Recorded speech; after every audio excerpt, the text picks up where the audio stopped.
Hello and welcome to Of the People. I am Robert Chernin. Thank you so much for joining us again today. We need to talk about today guns in America. I mean, is there a day that goes by that we don't talk about guns in America? But the reason it's important, so the FBI released the latest statistics.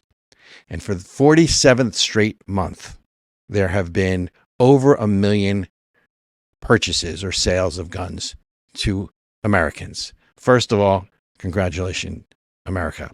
But I think we need to have a conversation about why this is so important. The Second Amendment, as everyone knows, is right to bear arms. It says a well-regulated militia shall obviously have the right to bear arms, in a free state. And the key is the free state, because I think people need to understand that it is not only your right to own a firearm, but if you understand the Constitution, it is your duty and obligation to own a firearm.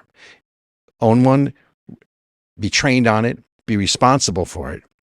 But the real key here with understanding the Second Amendment is it was second for a reason. It's there to protect the First Amendment, right?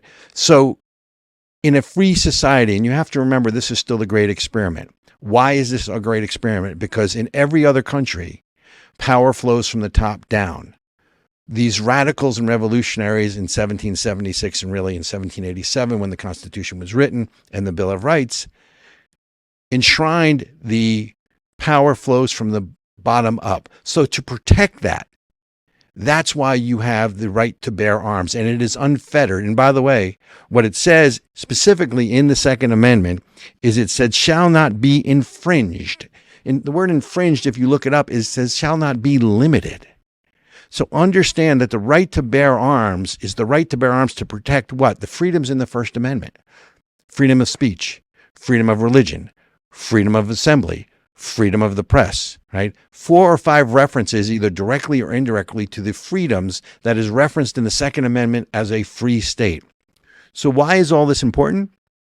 Because in October 30th of 2008, then candidate Barack Obama said famously, we are 5 days away from fundamentally transforming America. Well, 15 years later, folks, how do you like the fundamental transformation? Because what's happening here, as we've talked about, is first they're going after man's laws, and they're doing that by going after the people that enforce the laws. Well, first of all, they're changing the laws. Then they're going after the people who enforce the laws, law enforcement. And then they're going after people who enforce the laws in the court system, which is the judiciary. Then they're going after God's laws, and they're convincing you that there's more than 2 genders, or at least they're trying to. After that, the last stand is the right to bear arms. Once they get the guns, then there's nothing stopping this fundamental transformation that Barack Obama talked about in 2008. We're going to talk more about it in the show as we're coming up, but understand that it is not only your right, but it is your duty to bear arms as a citizen of the United States. And what you're really protecting is the form of government that exists nowhere else in the world. So when you hear about Second Amendment rights and right to bear arms and those kinds of things, remember what you're bearing arms for. Yes, self-protection, of course, self-defense, of course, but it is your right to bear arms to protect your freedoms. And once they get the guns, now, there's probably supposedly 340 some odd million firearms of various sorts in the country. They're not getting the guns. They're certainly not getting mine. But once they get the guns, there's nothing to stop this fundamental transformation. Again, it's not just a right to bear arms. It's a duty to bear arms. Joining me now to go a little further into this whole conversation about guns in America is my lovely co-host, Ericka Redic. Hello, Eric. Thank you. Thank you, Robert. That was so good. I loved your opening monologue. And I think I want to reiterate something that you said that I think is so important. The Second Amendment says, shall not be infringed. Correct. And if you read the rest of the Bill of Rights, none of the other reiterated rights did the founding fathers say shall not be infringed? Do you think that they intended for the first right to be infringed? They just like left it out by accident?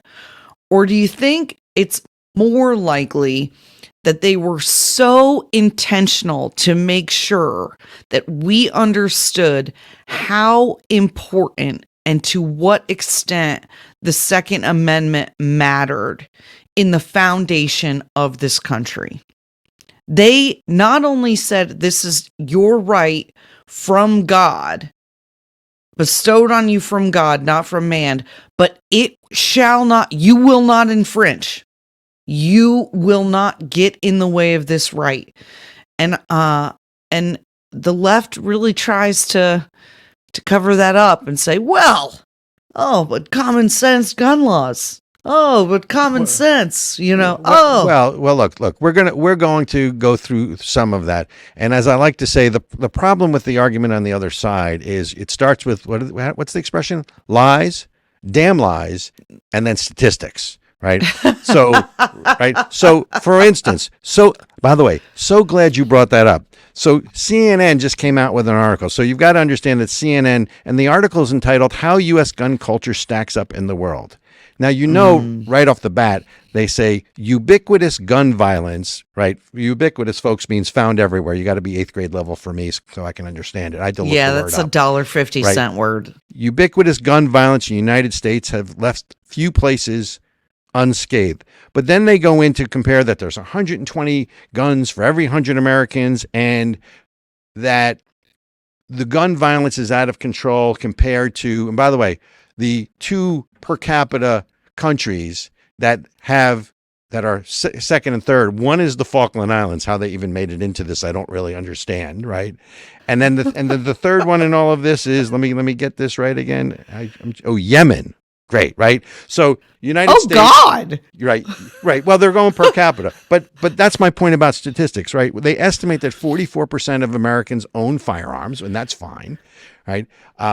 But here's the real key, and I'm going to test you. Name for me what other countries in the world have a legal right or a constitutional right to bear arms. Now, I'll give you a hint. There's only 2. Oh, really? There is only 2. I'm surprised that there are any. A country with the legal right to bear arms: Turkey or Hungary. I am hungry, but that's not the country, right? No, I'm just thinking about because the countries are Mexico and Guatemala. And by the way, in Mexico, even though there is a right to bear arms, there is one gun store in the country, and I don't mean one location, folks. It is a government-run gun store. So you have to buy it from the government. So again, you get this sort of, tin pot dictator stuff where you can buy arms, but only if we let you, and only in certain situations. By a government that is like run by and corrupted by the drug cartels and human traffickers and whatever. Right. But okay. Right. Yep. So they go through all these statistics, and you'll love this one, right? So they quote different studies, and again, it depends on what you are talking about. But they then go in and they say the rate in the U.S. is 8 times greater than Canada, which has the 7th highest rate of gun ownership, 22 times higher than in the European Union, and 23 times higher than Australia, according to the Institute for Health Metrics and Evaluation Data 2019. And they throw all this data at you, and in the hopes of getting back to your original point about shall not be infringed. The numbers don't matter. What they lose sight of is, what is it you're protecting? You're protecting a form of government that doesn't exist anywhere in the world, which is why the founders, obviously, I'm assuming I wasn't there, but if you move yourself back to 1787 and understand that these radicals broke from their mother country, Great Britain, and needed arms to do that, to depose a tyrannical government. That's right. Right? I mean, that's what this was about. No taxation without representation. And we can keep going, going down the line of all those other things that if you took social studies or civics, or they force fed you it, you would know this, right? Not you, but Right. people. No, in the that's country. what. No, But we're the the Second one Amendment country is there go to ahead. protect the First. That's what you have to understand, because that's where. So go through the Bill of Rights and tell me, other than the First and Second Amendment, where the word freedom is used. Mm. Oh, interesting. So freedom is referenced 5 times, either directly or indirectly, in the First Amendment, the Bill, the Bill of Rights, right? Yep. Now, Freedom of Second Amendment, association, it freedom of says speech, freedom of all of the, basically, freedom of assembly, our freedom rights of the press, are enumerated. and freedom to petition the government without threat of harm. That's right. Right? Those are the 5 freedoms that are enumerated in the First Amendment. Yep. Right? The Bill of Rights. The Second Amendment says a well-regulated militia, right? And let me give you the exact wording, even though I should have this committed to memory. A well-regulated militia being necessary to the security of a free state, right? So there's the connection between the First Amendment and the Second. The right of the people to keep and bear arms shall not be infringed. So take the word infringed and say shall not be limited. What's right? Where's the problem with that? The interpretation. I mean, I don't have a problem with that. What do you mean? I wasn't saying you have a problem with that, but I mean the arguments we get into, because what we really need to get into. No, they try to. The arguments that they have for it is the punctuation. They want to. So this gets back to that same conversation we were having about the Supreme Court and the judiciary. Sure. That we're originalists, right? So we believe that the words meant what they meant when they were written down. And so when the Second Amendment was written, well regulated just meant that you were trained, like you said, there's a duty and a responsibility that they were saying, well regulated. We want everyone to have them. The right of the militia, when asked, who was it? The founding father enumerated when asked, oh my God. Which founding father is this? Are we drawing a blank? God. Come on. Yes. Madison, when he was asked, who is the militia? He said, everyone in the country is the militia. They were very clear that they meant everyone should have a gun in the country. Know how to use it and be responsible with it. Exactly. And because we were the first country, we were the first people to fight off an imperialist nation to defend our own freedoms against an imperial country, to then become anyway, I'm sorry, I interrupted. You're going somewhere. Ooh, I love this topic, I know, Robert. I'm going to try to rein it in. I'm going to try to rein it in. Come on, bring it back, please. So the first issue is they try to, I would say, not confuse the issue, but they try to distract by citing all these statistics. And as we've learned, I mean, they're sort of, you can get designer statistics, right? I mean, it's like sneakers. There used to be 3 types of sneakers. Now there's 1,000 types, and with arches, with right. So you can select your news source to get the statistics or the studies that you want that confirm your bias already. Correct. So statistics are not going to carry the day. I would argue that if only 44% of Americans own firearms, we need to get the other 56% to own firearms. That's low. But here's where they then go. So then after that, they talk about the suicide rates, right? And again, remember, this is a CNN article, right? So they basically said that 63% of U.S. gun-related deaths are self-inflicted. So if now let's assume that statistic is even remotely correct. That means that of all the gun violence, you're talking 63% are suicides. So now we're not talking about guns, are we? But we're talking about a mental health issue, because guns aren't good or bad. The gun itself is not inherently good or bad. It's what you do with the gun that makes it good or bad. Well, and what I learned, correct. And this is the thing that they try to skew the information. So I did an interview with Dr. John Lott from the Crime Research Prevention I'm going to get the acronym wrong. And what they found is that in countries where they have no gun rights, that the suicide rates are equivalent.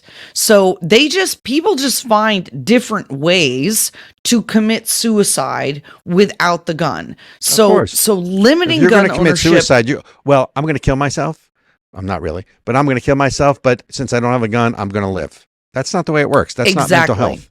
That's not mental health. So we're going to change. One of the things that they do to skew the numbers, and when you're talking about lies, damn lies, and statistics, is they're shifting the goalpost, right? And so we're not comparing apples and oranges. We're comparing apples and oranges if we do that. Would you make up your mind, please? So what you have to do is go, okay, well, how many self-defensive uses of a firearm are there versus how many homicidal? You're missing the point. Oh, statistics should inform, but trust the science. Statistics should not be determinate. Statistics should tell you there should be a conversation or a dialogue. Statistics tell you there should be maybe even an argument because, right, again, same CNN article, they then go into a Stanford University study. Since it's Stanford, it must be correct because they're all smart. Oh, because, yes, of course. Here's what it said. Ivy Leaguers. No, wait, hold on. The Ivy Leaguers who have admittedly said that they're letting in people with lower IQs and lower grades and all of that stuff for affirmative action purposes. But continue. Move on. You're stealing our thunder from this third segment. Oh, no, the second segment. So they go on to say that almost 8 times so men who own fire guns, yeah, I'm good, who own handguns, are almost 8 times, are you laughing at me? Are almost We're 8 both times all more fired likely up, I think, to die of self-inflicted wounds as men who don't. But women who own handguns were 35 times more likely to die by firearm suicide compared with those who didn't. Now, the only caveat is they surveyed 26 million people over 11 years in California. I mean, no disrespect to California, but if I lived in California, I might, think about committing suicide as well, since, given the state of affairs in California, of which I've been to a lot, and where my siblings live, okay, I sort of understand that. Just kidding, folks. It is a mental health issue, and that's part of the problem. Rather than address the issue of mental health, they want to demonize, yet again, firearms. So now let's restrict your rights to firearms because, again, man's laws, God's laws, get the guns. There's no issue with transforming America. Third point I want to bring up. So we've talked about right to bear arms. They don't want you to know, many of these organizations don't want you to know that because they're funded, right? Those statistics come from organizations that are in the mental health realm or the public health realm or whatever it is. And so they actually lobbied the CDC to remove the number of self-defense uses of a firearm from the website. So that's 1.4 million, correct. 1.4 million self-defense uses of a firearm in any given year, but we're gonna hide that information, and we're gonna take away your ability to defend yourself in order to address this one thing over here that we ourselves are causing. But again, third point. What they're really saying is there's too much gun violence. And rather than address the issue of why there's gun violence, let's just get rid of the guns, and therefore there'll be no violence, which is such a stupid. It's a lie. It's a bald-faced lie. Well, look, I think some of them are intent with what I would call their deception, but some people are just useful idiots. But here's the third component that needs to go out there. So right, we've talked about the statistics. We've talked about mental health that doesn't get addressed. And mental health, by the way, also relates to the breakup of the family, in my opinion, because they would much rather have a village raise everybody. But here's the third thing. They then go into the statistics of mass shootings. right? And it depends on Oh, who's yeah. defining mass shootings, right? Because the Gun Violence Archive, which is in D.C., right, says that in 2019, there were 417 mass shootings in America. 400. So that means there was more than one a day, a mass shooting in America, yet a more, let's call it, realistic approach. They say it's conservative, so it must be wrong. But regular mass shootings, they say, are in 2019, if you go by what's called Silva, right? William Patterson University, Professor Silva shows that there were, let's see, what's the number? There were 8 in 2019. Yep. Right? And again, those 8 people, there were 68 people who were killed, 91 injured in 2019. So again, it's the definitions they're trying to use to make an argument. Correct. So they don't make an argument. The opponents to gun ownership, the opponents to Second Amendment, don't make an argument to come up with what's the logical outcome. They already have the outcome they want. Correct. And they're backfilling the argument to say, because of all of this, you should give up your guns. Well, and this is right? and that's it's so dishonest. And that's the thing that is so frustrating. They changed the definition of what a mass shooting is from basically a shooter who goes out and does harm on purpose, right? Like the Pulse nightclub shooting, or Sure. The grocery stores incident, or Columbine school shootings, whatever, to include that 417 number. That includes drive-bys and gang violence. So rather than the 8, which is the more honest number, okay, of a sick person going out to create as much destruction as possible at the temple in Pittsburgh, or the synagogue in the temple in Pittsburgh, or the church in Charleston. Right, exactly. Correct. So now you're including gang violence in the inner cities, and those things have very different MOs and solutions, and so they're just conflating information to make it confusing and sound much worse than it is in reality. See, I actually think you're being overly nice about it. I think it comes back to what I said before. They have a desired outcome. They don't want to do the research and then see what the data says. They want to, here's the outcome we want. Now let's backfill the data to justify a decision we've already made. We want to scare people to death. Right? Yep. It's a mental health issue. And look, with 340, what are there, 330 million Americans, and there's 343 million guns, or firearms in America? Good luck with getting those back. And they're going to cite every statistic they've got. What Australia did it, and they bought back the guns, and it went down. And by the way, folks, 2020 was the high point. And part of that was COVID. Part of that was shooting a firearm at a range is generally an outdoor activity. Right? By the way, not only were more guns sold in 2020 than, in the last 20 years of the history of the country, more bicycles were sold in 2022, as well. So, you gotta understand what you're being spoon fed here. So, look, I don't want to run long on this. What else was happening? What else was happening in 2020 though? Let me think.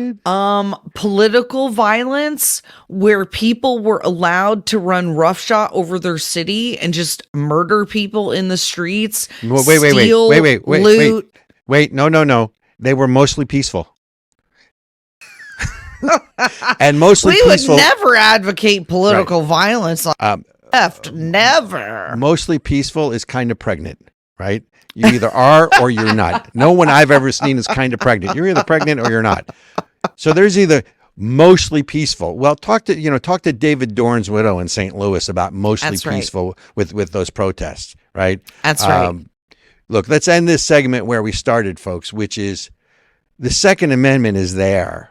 The right to bear arms, which shall not be infringed, is there for a reason. It's to protect your rights and liberties in the First Amendment. It is not only your freedom, your right to bear arms. As an American citizen, it is your duty to bear arms, and obviously to bear arms responsibly. Folks, I'm Robert Chernin. with Of the People, my lovely co-host, Ericka Redic. and we will be right back. Stay tuned. Hey everybody, Ericka Redic, the other half of the People. Come check me out over on Generally Irritable. That's where you'll find me on all the socials. I got Ericka Redic on Twitter. We're not just covering news and politics, but we also cover culture and how those things relate to one another. So come check it out. You can also go to generallyirritable.com and learn more about me and the show.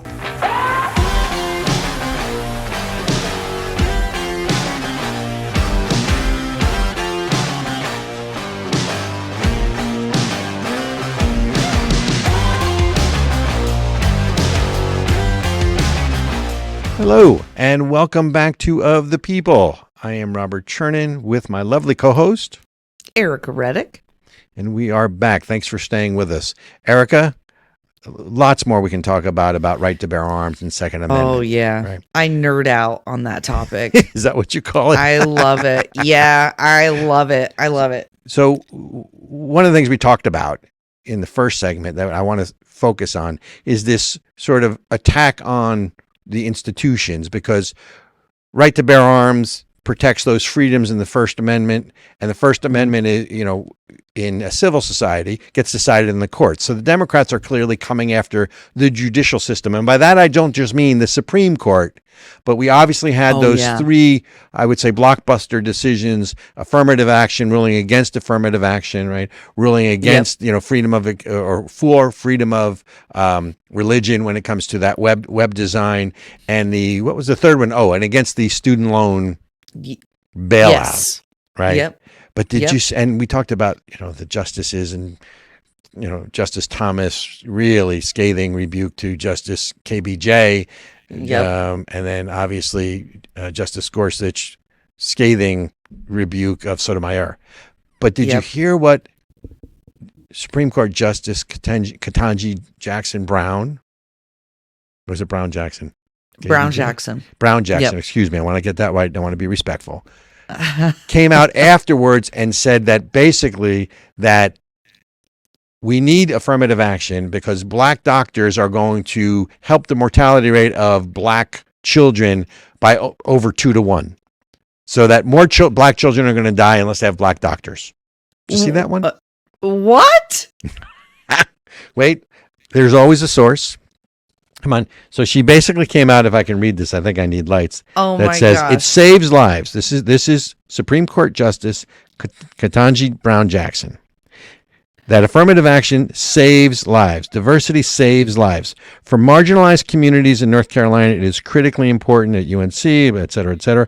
For high-risk black newborns, having a black physician more than doubles the likelihood that the baby will live and not die. I don't make this stuff up. Oh my God. God is my witness. I mean, that's why I always read stuff, because some of the things I say, people go, Chernin, you must be full of, baloney. Oh my God. Well, and it's just so it boggles the mind. This is our Supreme Court justice. It boggles the mind, especially when you consider the fact that in places like New York City, the most dangerous place for a black child is in his mother's womb. Black babies. Ooh, that's black. Oh, you're gonna get me going now. You are more likely. Monistan, why should today be different? Serious. Oh my God. Seriously, that is a statistic. The most dangerous place for a black child in New York is in his mother's womb. Explain because that he to is me. more. Wait, make it short, because I want to understand this. I don't do long, I do short. Explain this. He's more likely, that baby is more likely to be aborted than to be born alive. More black babies are aborted in New York than are born. Excuse me. Planned Parenthood was founded by Margaret Sanger, who was a racist, and she founded it because she wanted to abort black babies. This is what I'm saying. I mean, can't believe it. I understand that Planned Parenthood has evolved into this multi-billion-dollar business, and all they really care about, is baby parts and abortion, so that they can get, funnel money. They put Planned Parenthoods in Right. black and brown neighborhoods, as Yeah. they say, Yeah, in order to kill their children. Yeah. Okay, folks, look Where it up. does KB This is not conjecture. This is fact. So, all right. So here's the thing that also is now going. No. Okay. You're good. It's my job She to rein is you in. wild. Does this woman not know history or like? Well, no. Now she says that she got the wrong facts. Yeah, but you're the Supreme Court justice. You have a host of clerks. So the study you're quoted. First of all, they quoted the study wrong, and I won't bore the listeners, but I have the study referenced here. Right? She quoted it wrong, but that's why. Supreme Court Justice Clarence Thomas came out and said, that she sees the world through just, a racial lens, and that's just not so, right? I mean, I hate to preach, but we are supposed to be moving towards a society where someone is judged by the content of their character. Oh, and by the way, your factual basis of your arguments and not the color of your skin. So it's like I said, go ahead. No, sorry. The Supreme Court justice who was picked for affirmative action because she was black, literally because she was black, got the facts wrong. Of course. In her argument. But that's okay. Well, she's new. Maybe a year or two from now, she'll get better clerks and better facts. I don't know. I'm going to get in so much trouble for saying this. But wait a minute. So under the heading of this war, but I want to be serious for a second, if I can. Okay. Which I know is hard for me, you and Nadia, because of just how we kibitz, right? So, So we talked about first they go against, man's laws, right? You want to get rid of man's laws, you get rid of law enforcement, and then you go after the judiciary. And it's not just the Supreme Court that we're talking about. Yeah. But at the Supreme Court level, after those decisions, you now have people, now the new mantra is expand the court, right? Oh, yeah. Again, same thing the Democrats do. It's that mute button we talked about. They don't want an argument. Yep. They would rather mute you, push the mute button, or censure you. So now they want to expand the court. Here's the question. How long has the Supreme Court had 9 justices? I don't think it started with 9. I think it did not start with 9, and it went up and down. But how long? Oh God, at least 100 years. Mm-hmm. 1869. Oh gosh. Okay, so even longer. 1869. Okay, so 150 years. Yeah, basically. Yeah. So now they want to expand the court, which is a euphemism for packing the court, right? So because we don't like the decisions, and then you get the squad. I don't know why they called them the squad. You should probably call them the hit squad because of what they're trying to do. So you've got then Cori Bush, Congresswoman Cori Bush, who basically says the Supreme Court is corrupt, right, and continues to fail the people of this country. Then you have Ayanna Pressley, Congresswoman, who says, with this court demonstrating time and again its contempt for the people, every option must be on the table. Expand the court. Our lives and our democracy depend on it. And I can read you 4 or 5 other quotes from, whether it's AOC. So, but let's step back for a second, and I want your comments on this. Look at what they're doing. So what they're really trying to do is either expand the court or delegitimize the court, which is the last of the 3 branches that has any legitimacy at this point. Yeah. And here's the question, isn't that really just another attack on the Constitution? Yes. Absolutely. Absolutely. Their whole thing, the left, right, our opponents on the other side, Democrats, their solution is if we don't like the outcome, destroy it. Right. If we don't like the outcome, make it go away. La la la la la. And let me just say, Cori Bush, top 5 dumbest Congress people ever to be elected. She is as dim as a bulb that has. And I have to interrupt you. I don't want to call people names. I have to interrupt you. I have to interrupt you. It may be a lot of things. She is not dumb. I have always said that the other side, the other camp, and I can label them differently, right? Is not dumb. They are determined. They are focused. You're right. And they are smart. Right. And you're right. What I think about this person or that person personally is irrelevant to the battle for the heart and soul of America. and what we are trying to restore, right? Correct. So you know no what, disrespect. you're right. She's No, not you're dumb. right. No, you're right. You're right. And I find her an falling into the anathema because trap- of her beliefs and her political position. But Well, she's and not dumb. falling into the trap of calling them names is just Can't do that. is just helping them out in the end. The reality is, you're right. They don't like the outcome. They don't like our rights and duties and responsibilities. Right. They want a specific outcome, and so they're going to do their best to delegitimize and corrupt whatever system stands in the way of them maintaining power, taking Right. and maintaining power.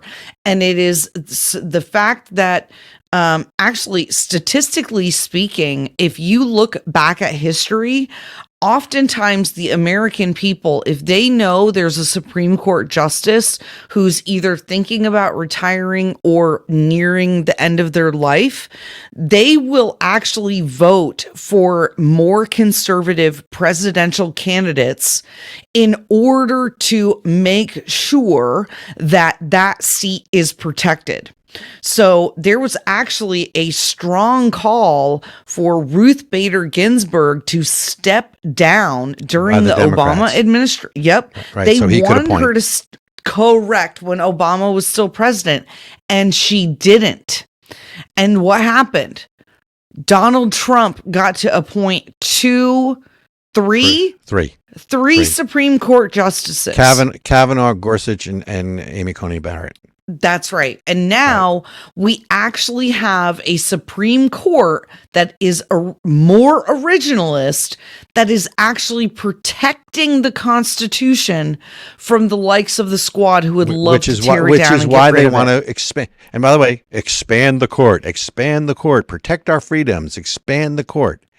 Right. Yep. And that's what they're doing with this. But I want to take this to a different place as well. We focus on the Supreme Court, but it's not just at the Supreme Court level, because as we've discussed, the Supreme Court only hears a certain number and very small number of cases every term, right? Yep. Most of this is at the appeals court level or at the federal district court level. So, for instance, the Ninth Circuit Court of Appeals, which is the famously West Coast. Trump appointed a bunch, and I think he changed the composition somewhat, but it still has what I would say is an ardently liberal bent. So they just came out and said that vagrancy on public lands, the police cannot move you off. So basically, Ninth Circuit allows homeless camps on public property. Yep. Right? Now, the Ninth Circuit, folks, is the single most overturned court of appeals in the country for a reason. So basically, and again, I'm not against the homeless, but again, no one wants to talk about the mental health issues.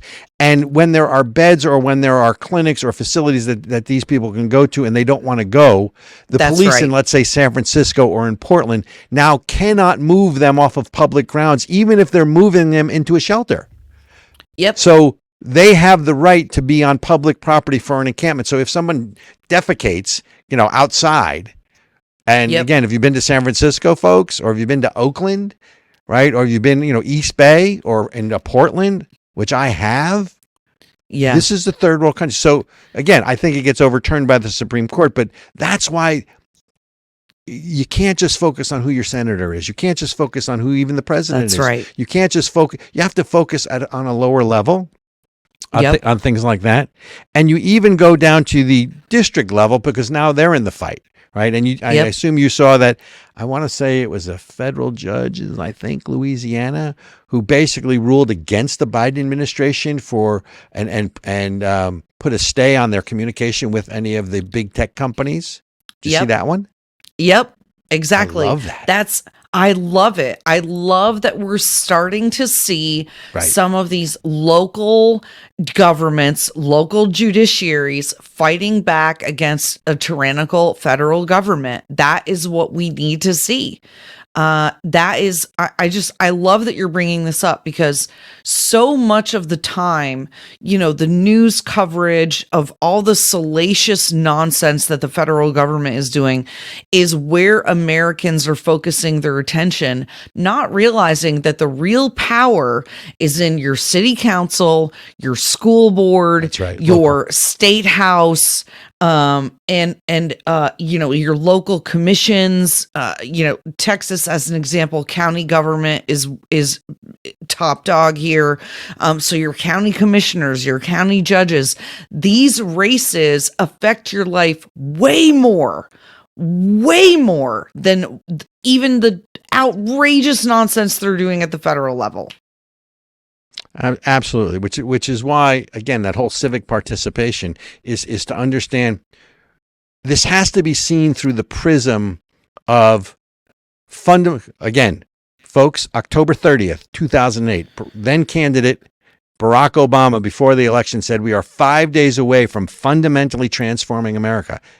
What he was talking about was transforming the institutions of America, and that includes the judiciary. Right. So it's not just the Supreme Court level, it's the federal appeals court level. That's right. Right. And if you go back to, not to preach on social studies or civics, right, separation of powers, 1787, when they wrote the Constitution, 11 years prior, we had the Articles of Confederation. They couldn't regulate interstate commerce. They couldn't have a standing army, right? They didn't have the power of taxation. Yep. Because they thought there was this new man that walked the earth called an American. Well, 11 years later, the system was on the verge of failing, basically, right? They write the Constitution and they create checks and balances, not only between branches, but within branches. We all know what's happened to the Congress, right? Yep. We all know what's happened to the executive branch, right? The legislative branch, the executive branch. The last bastion from an institutional level is the judiciary. So they're going after the judiciary. They're going after the Supreme Court, expand the court. They're going after the appeals courts and the district courts. And people actually, both sides, frankly, are going judge shopping. But one side is trying to delegitimize the courts because they don't like the decisions. That's right. Right. And that's what you're getting. So it has to be understood in this whole battle. What this is an attack on the Constitution. In Vermont, I know of a minimum, and this affected us, of 3 cases where the Vermont Supreme Court literally said, yeah, we acknowledge the city of Burlington is breaking the law. Yeah, we acknowledge this person is breaking the law. This is wrong. This is a problem. But we're going to allow it to stand. And then they count all for one for all, or we're sunk. This is what you guys, this is, if we allow for what sets this country, one of the greatest things that sets this country apart from all of the other ones, which is the rule of law and what is supposed to be fairness and fair treatment for everyone with the same rules under the law. If we lose that, we lose everything. But that's what they're going after. And folks, we're going to let Ericka be the last word, which I so rarely do. But Ericka is correct, and Ericka is the last word. Folks, we got to go to break, being the true bourgeois capitalists that we are, and unabashed bourgeois capitalists. We need to go make some money. You're listening to Robert Chernin with Ericka Redic. We'll be right back. America came into being based on a shared belief and a common set of values. Unlike other nations that were bound together based on common ancestry, race, or caste, we came into being based on a simple and shared set of ideals. That the power of government is based on the consent of the governed. That life, the freedom to live life on our own terms in our own way, free from government interference, and liberty, our most precious value, and the pursuit of happiness, which means we are free to pursue that which we choose with the knowledge and courage to know that nothing is guaranteed to us in this life. Those values, America was founded on these basic inalienable rights. Freedom to pray to God in our own way. Freedom to think and speak freely without fear of punishment or harm. And freedom to gather in our places of worship and in our local taverns. and freedom to defend ourselves, our families, our homes, and our neighbors as we see fit. The American Center for Education and Knowledge is dedicated to protecting American exceptionalism anywhere and everywhere it is threatened. ASIC is a 501c3 and depends on your tax-deductible donations. Please help us continue our fight. And welcome back to Of the People. I am Robert Chernin with Ericka Redic. And we are back. Thanks for staying with us for our third segment.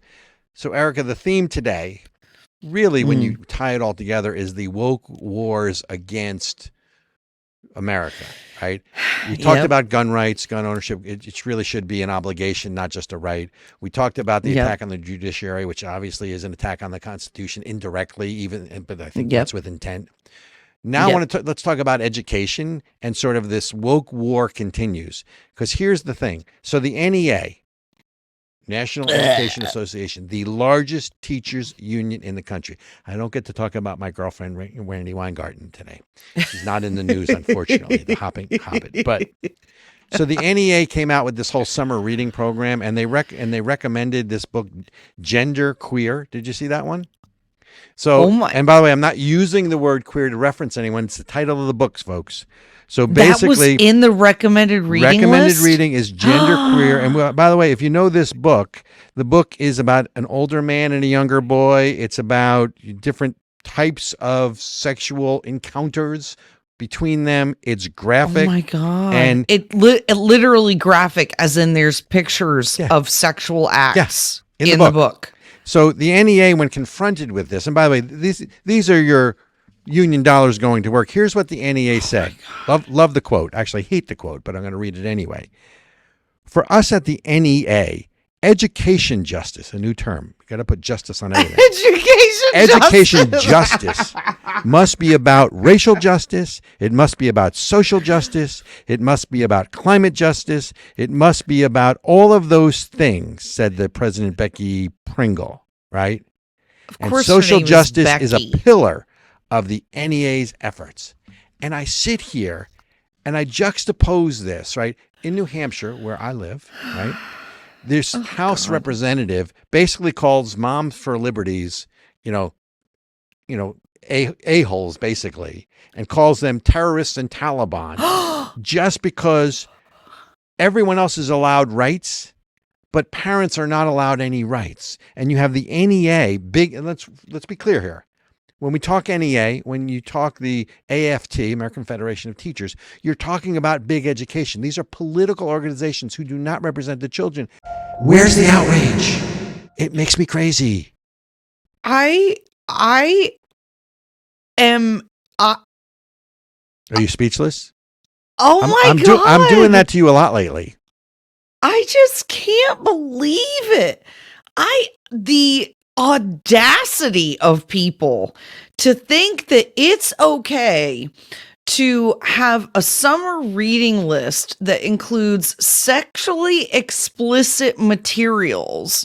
And then Becky says that moms are terrorists. First of all, let's talk about the fact that her name is Becky. Okay. First of all. So the woman in New Hampshire, let me get the name right, is Representative Catherine it's Sophiticus. I'm sure my pronunciation is off. I should ask my Greek wife, but because it sounds like it's what kind of sick person calls mothers terrorists? Well, basically, apparently she does. And everyone has rights except for the parents. So she goes on to say, she compares them to the Taliban and momsies, which is an offshoot of Nazis, right? They're momsies. And hang on. Oh my God. You got to love the quote. I love the quote. Actually, I hate the quote again. It is, where are we? Momsies who seem to have an affinity for authoritarianism and extremist groups. Oh my God. Right? And then this broad? New Hampshire, you better vote this broad out of office. Right. Oh my God. And then there's let's fan the flames of fear, right? Then you have other legislators who are saying legislation which has been proposed in New Hampshire will cause serious irreparable harm to the LGBTQ youth, the harm that can end up being fatal for our children. So now now they're accusing Moms for Liberty, who's supporting this law, of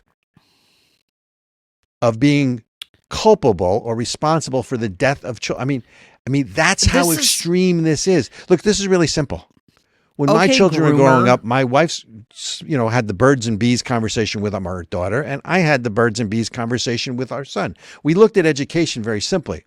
We never said, here, you teach our kids. We said, it's our job to primarily teach our children in conjunction with the teachers as a team effort, but that we have to communicate as to what's the content of being taught. I don't doubt the training or expertise, so to speak, of teachers, but this is not a silo where they get to teach and I don't get to know what's going on with my kids.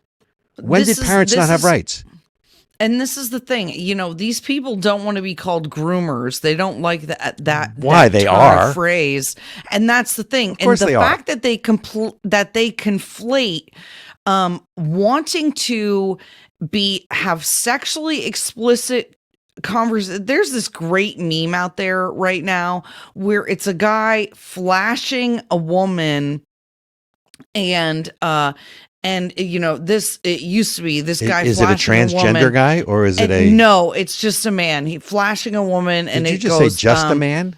Wait a minute. Wait a minute. It's just a guy. As the representative of the male species, I'm offended. What do you mean just a man? We're not just a man. Just a guy.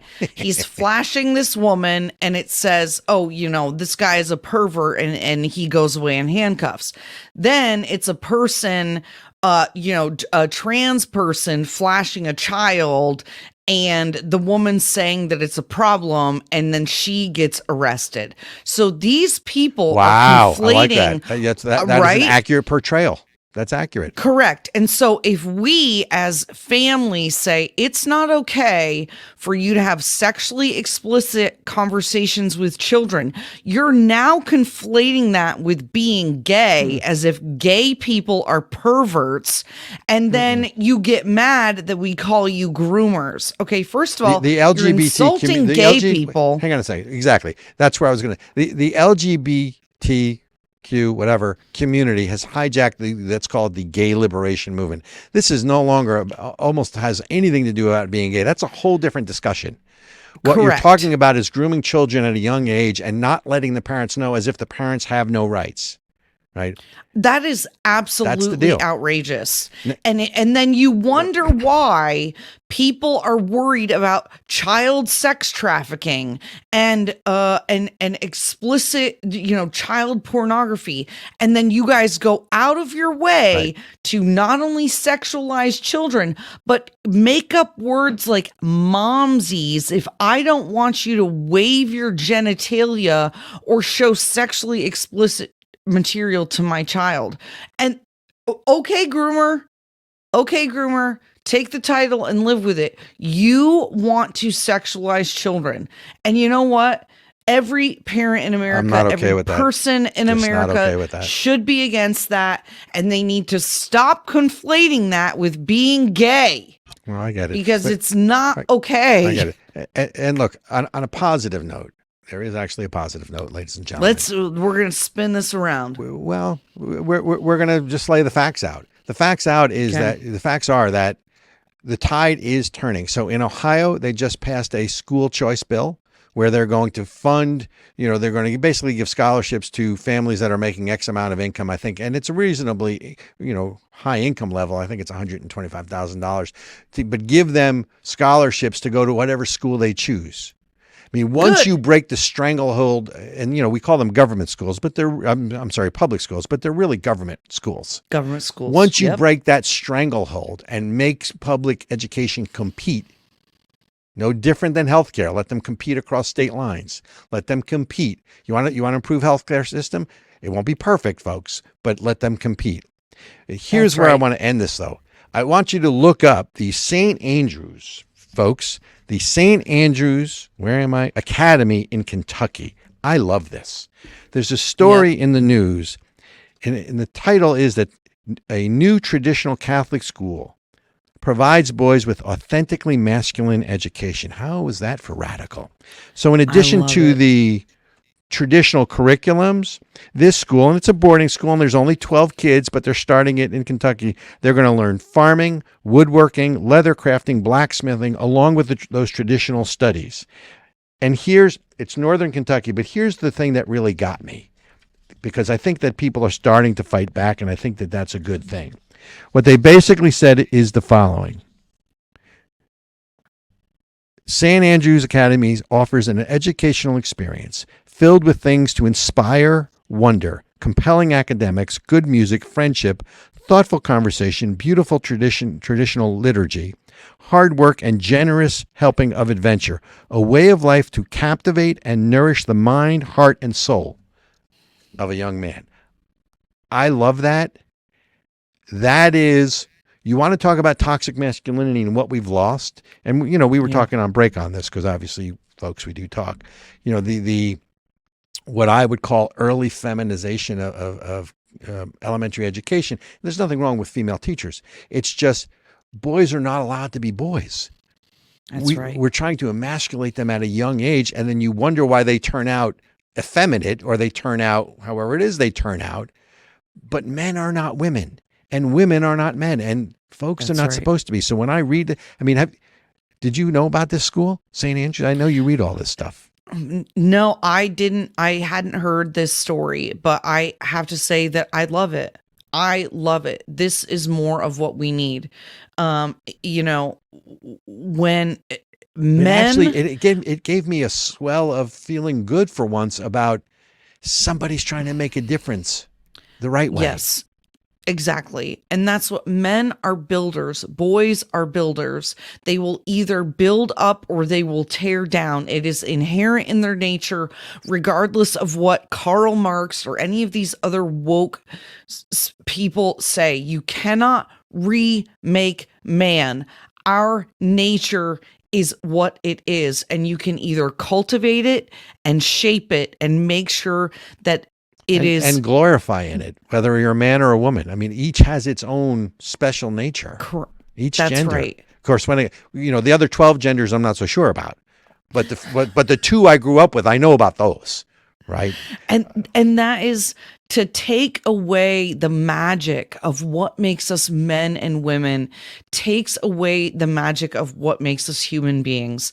And so this is just so heartwarming.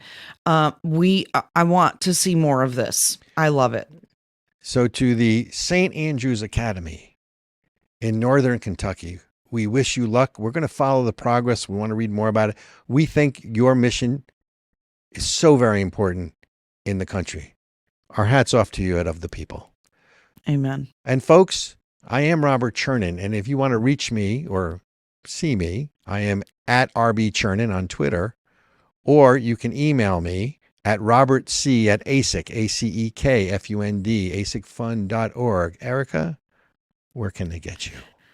They can find me on Twitter at Ericka Redic, ERICKAREDIC, or email me at generallyirritable@gmail.com. And our podcast is on Podbeam and Google and Apple and Spotify and Amazon. Download us into your stream so you don't miss a single episode. Thank you so much for staying with us. Remember, folks, we're going to end this where we started. Second Amendment rights, it's not just your right to own a firearm, but it's your duty. Thanks for being with us. We'll see you next week.